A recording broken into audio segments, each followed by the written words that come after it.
Well, that has to be presented by the Board of Selectmen.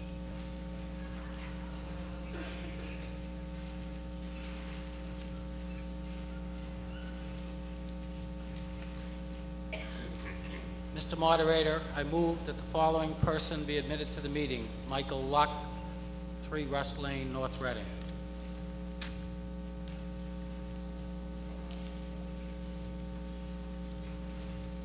You've heard the motion. Is there any discussion? Hearing none, all those in favor, please say aye. Those opposed? Unanimous. Article 2. Mr. Murphy. I move to amend the code of the town of North Reading by adding Chapter 139, recreational vehicles, to the general bylaws as specified in Article 2 as printed in the warrant.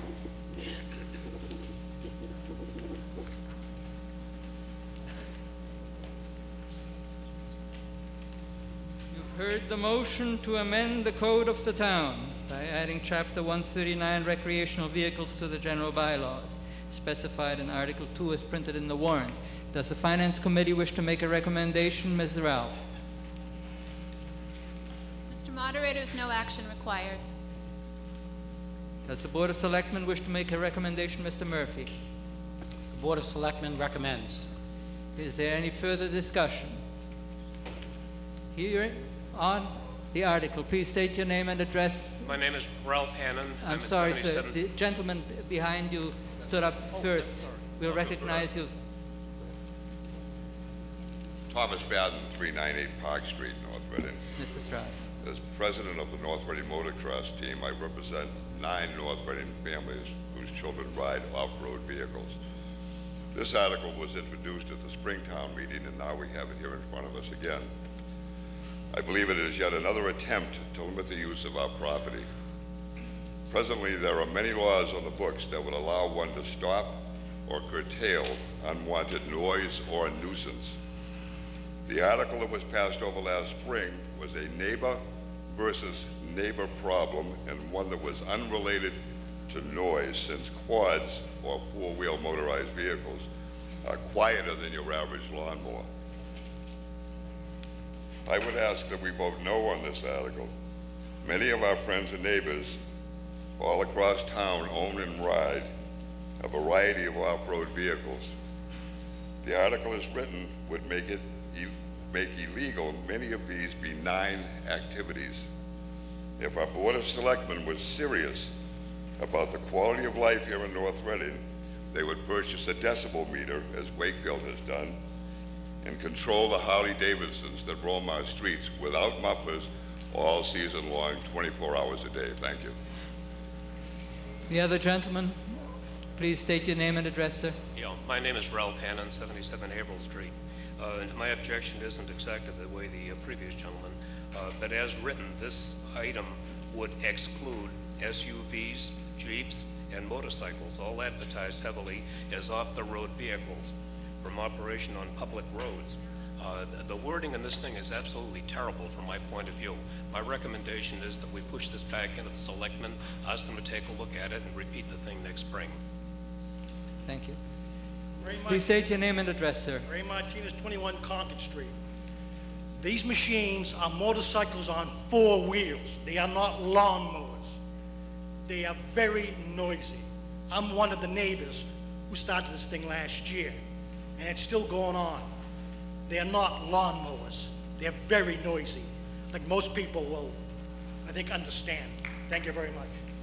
Any further discussion? Gentleman in the rear, please state your name and address, sir. James Maloney, 11 MacArthur Road.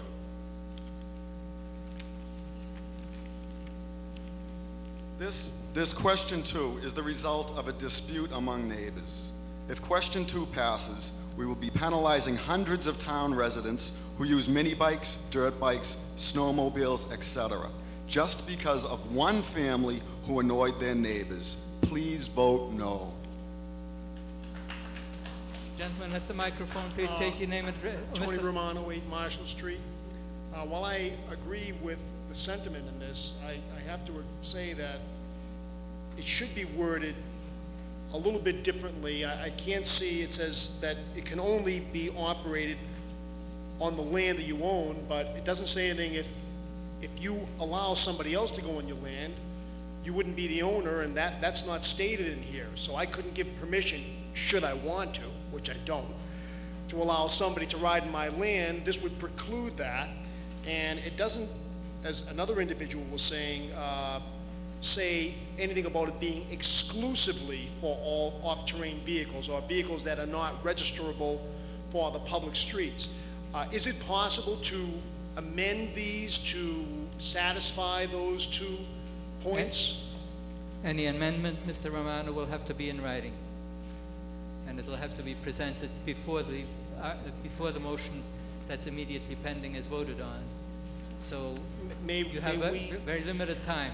May we request the attorney's, town council's permission to help in the wording for that, and the purpose of getting an actual vote at this point? Mr. Murphy, would you like to speak on behalf of the Board of Selectmen with regard to Mr. Romano's request? Town council would be happy to assist. I would mention to the voters here that this article came before us as a citizen's petition in the spring. At that meeting, even though it was not a legal bylaw change, it almost passed. The Board of Selectmen agreed to work with town council to create a bylaw that would A, be legal, and B, address the issue. We believe we've done that, and that's why it's before you this evening. Thank you. Gentleman at the mic, Mr. O'Leary. Steve O'Leary, 15 Mead Road, former member of the Board of Selectmen, and I just want to stand before you and tell you that I received numerous phone calls when I was a member of the board regarding these recreational vehicles and the noise levels and the disturbance of the peace. And I'm sure the police department has too over a number of years. This is not just a one family, one neighborhood issue.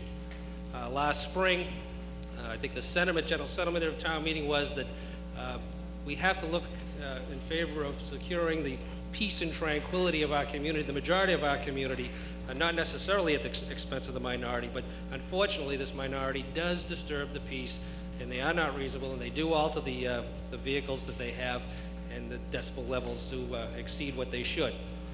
People have a right to some peace and quiet around their home. They have a right to do this, and Selectmen committed to coming back this October with a bylaw which was in legal form. They've done that. I would suggest that we pass this evening so that we have something on the books and give our law enforcement people something to hang their hat on when people are disturbing the peace. And if it needs to be amended or tweaked, we can do it at any other subsequent town meeting. So I would urge everybody here tonight to vote in favor of this, get something on the books that we can hang our hat on, and then move forward if we have to take care of it later on. Thank you. Is there any further discussion on the motion? Are you ready with your amendment, Mr. Romano? Okay, I'd have to have it in writing.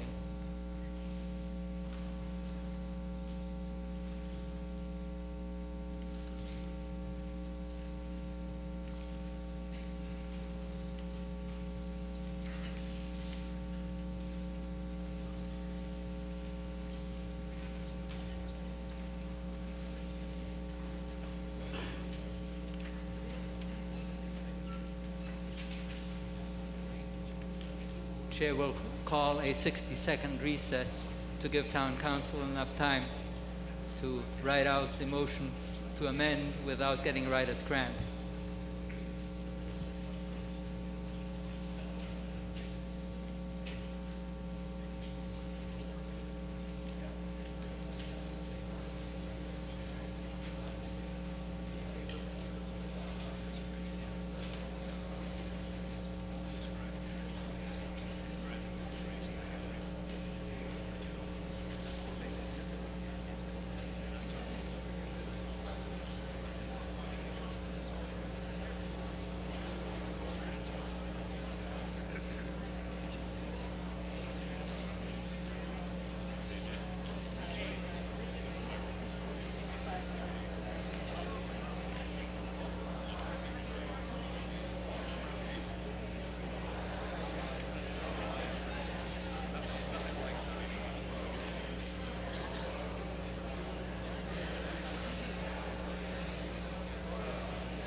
Gentlemen,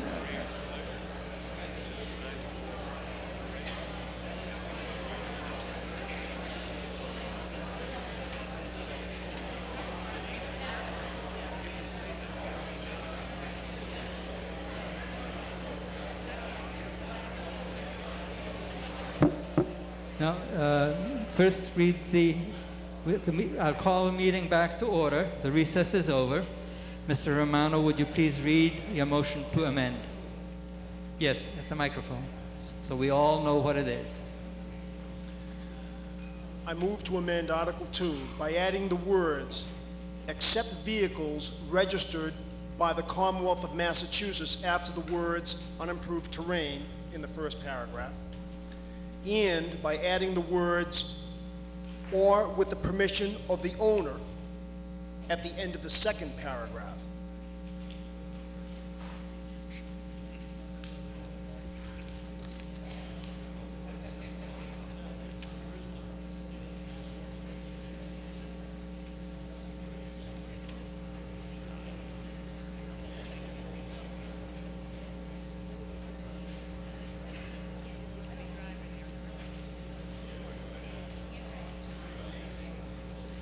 You have heard the motion to amend. A motion to amend requires a simple majority vote.